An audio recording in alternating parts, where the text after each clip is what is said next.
আমারে বউ ফোন দেয়, তুমি এখন কই, তুমি এখন কই, তুমি এখন কই, কি এক বিপদ। ঠিক আছে, পরে আমি বললাম মিয়া বারবার কইলাম, কথা তো শুনলেন না। পরে কই আমি কই তাড়াতাড়ি রুমে যাও, রুমে যে ফোন দাও। ঠিক আছে, ফোন দিয়ে ঘুমাইছ। দেখেন একটা জিনিস সমস্যা হচ্ছে যে নোয়াখালী বা ফেনী অঞ্চলের লোকজন যখন বলে যে ফোন দাও, জিনিসটা কিন্তু আর ফোন দাও থাকে না, হয়ে যায় ফোন দাও,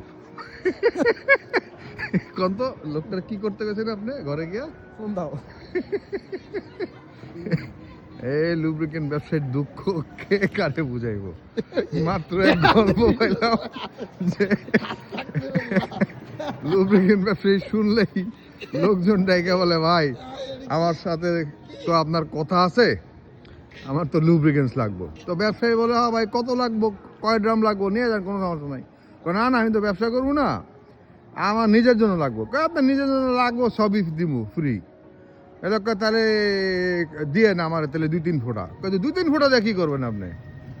কয়ে 2-3 ফোঁটার বেশি আপনি কি করবেন?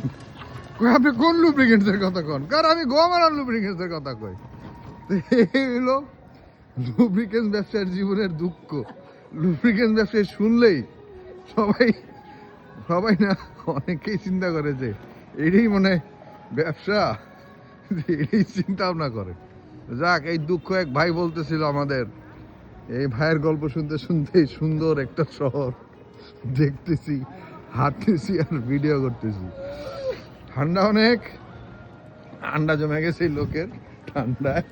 আরে গল্প বলছে, গল্পটা আরো ইলাবোরেট, আমি শর্টকাটে সারলাম। যাই হোক, পরে এক সময় এই গল্প নিয়ে আবার দেখা হবে।